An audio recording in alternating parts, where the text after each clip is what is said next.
Hear from me, four-time Olympic gold medalist Michael Johnson, on the Data Brilliant podcast from data leaders Click. I talked to Click's Joe Dos Santos about the role of data in my running career and in my business today as I help prepare future athletes. Tune in to hear us as we discuss the psychological and personal qualities needed to be a champion and how data can help you recognize what it takes to win. Search Data Brilliant on your preferred podcast platform to listen now. Well, what a week that was. Oh my God. Where shall we begin with the events of last week? Well, it's still technically this week, but, oh boy. I think it's safe to say that last week was, or probably the most insane we've had in decades, probably since 2001, after 9/11 and all that. And I'm looking back at it, I'm going, how the heck did we get here? And how the heck do we make sure that never happens again? And that's a big question we need to ask ourselves, is that how can we make sure that never ever happens again? There comes a point where we have to realize that we have to be a united country. That regardless of what we may think, we have to find a way to, in the words of Rodney, I can't think of his name. Is it Rodney King? Rodney King back in, after the 1992 LA riots. Can we all just get along? And we have to get along. Otherwise, why are we still a country? We might as well just split up, go our own ways. The people like Trump go here, the people like Biden or hate Trump go there, blah, blah, blah. And that ain't going to happen.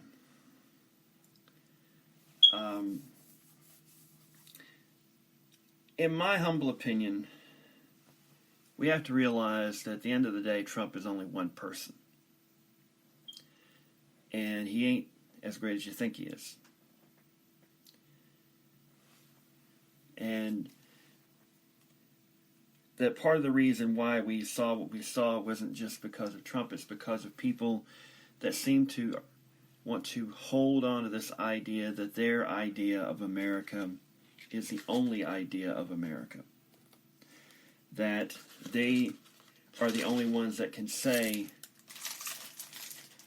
that, hey, this is what America is, and not anybody else. And the truth is, they're wrong. America has changed a lot. It continues to change. What they're afraid of is something that's been coming for a long time, and that is the change in demographics in America. It has been as obvious to those of us who pay attention to what's going on as anything else. The truth of the matter is that very soon, within the next 10 or 20 years, maybe even sooner. By the way, I forgot to get the thing for the fire alarm. My apologies. It's been a busy week. Everybody's been crazy. Anyhow, what we've seen is in the last 10 or 20 years, or what's coming in the next 10 or 20 years, is the fact that whites will be a minority in this country. They will still be the leading minority for some time to come, but they won't be over 50%, like they have been for pretty much the entire history ever since Europeans came here long, long ago. And when that happens, I should say, it's not going to be noticeable at first.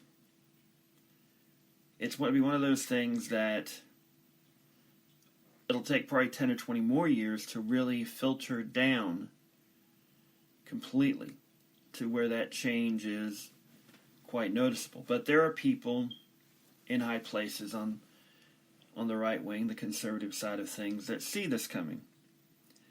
And for some reason it scares the hell out of them when it really shouldn't.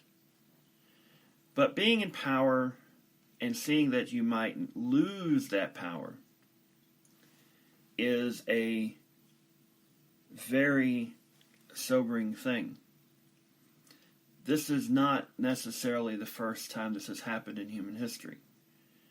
We go back 30 years to South Africa, when it was just a matter of time before black folks, who had been in a majority the whole time, but had been held back by apartheid.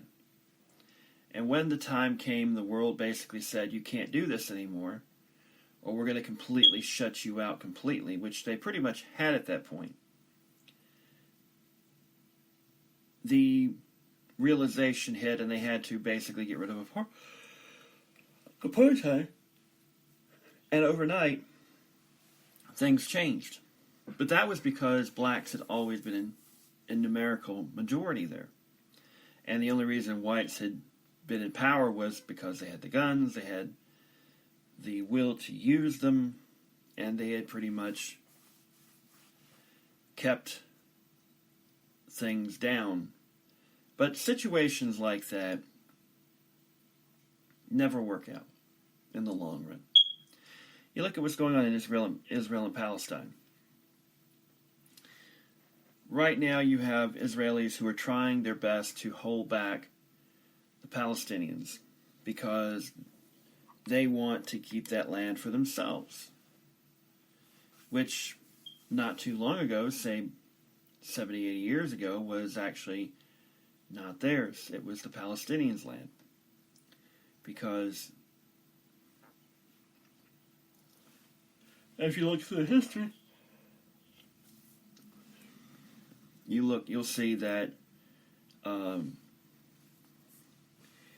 everything was kosher until the time came when first Britain and then the United States decided, well, we'll resettle the Jews from Europe to Israel.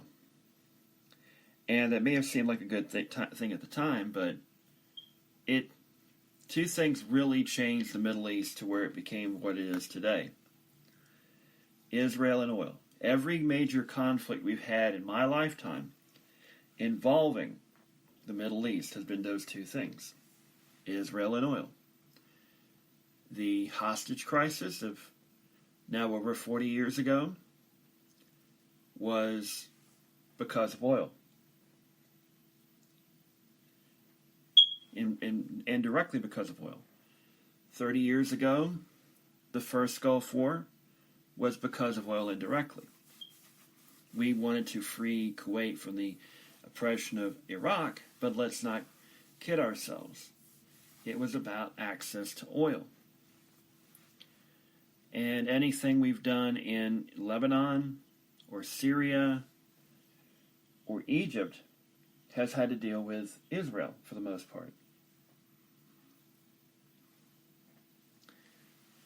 Now, getting back to the subject of what happened this week, you have people that believe themselves to be the only real Americans. They've been fed this garbage for a long period of time, thinking that they're the real Americans, they're the only Americans, and anybody that disagrees with them is communist, a traitor, and all this other bullcrap.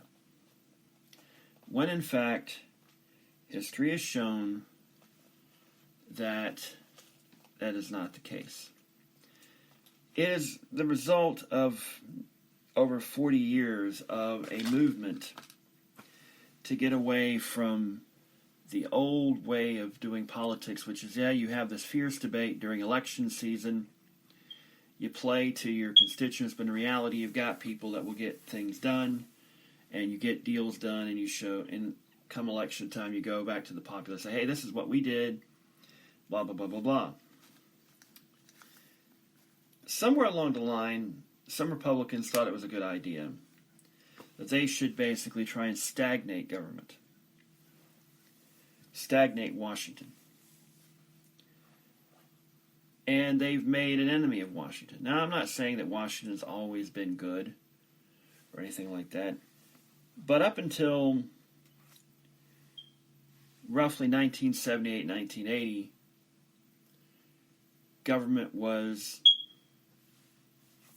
seen not nearly as badly as it is today. It took people like Reagan and those mainly who supported him that decided, well, we've got to make a scapegoat of government because we don't want government to do what government should do, which is basically to protect the interests of the people in general, to promote the general welfare. And when I talk about that, some people go, well, you're talking about big government. That's the problem. You have this idea that it's a big government, small government thing, when reality is basically what a lot of these conservatives want is no government. They want to basically be able to do whatever they want, whenever the hell they want to, without any consequences, which is what we saw on Wednesday. You're going to have people say these people should not be charged for what they did, that they were supposedly, doing what they felt was right. Well, guess what? That's not how it goes, ladies and gentlemen.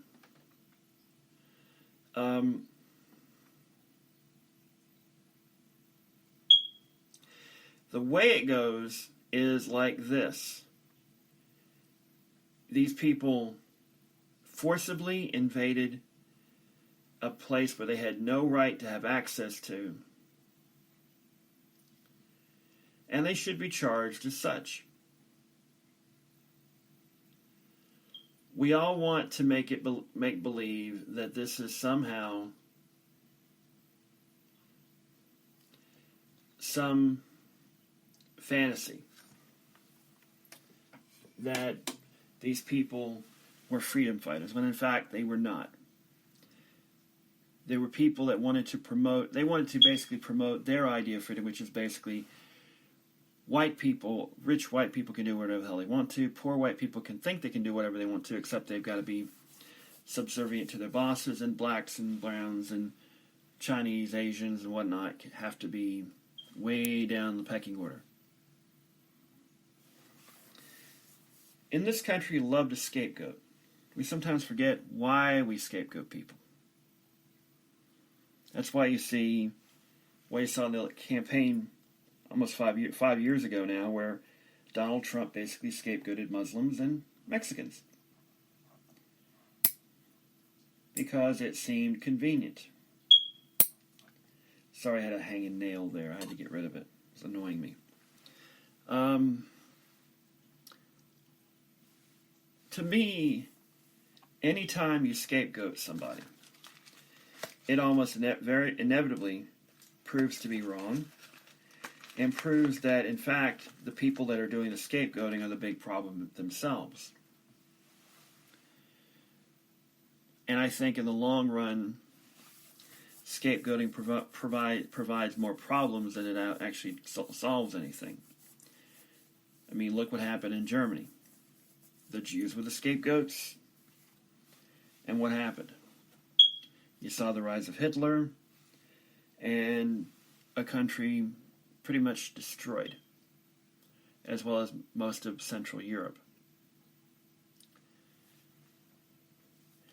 It is a real shame that people don't understand the dangerous thing that's going on right now, where you have one group that decides that their view of America is the only view of America, any other view of America is wrong. They've given way to conspiracy theories, thinking that people that aren't the enemy are the enemy, and they have been manipulated this way, and not just by Russia. There are people who don't like the fact that we are a democracy.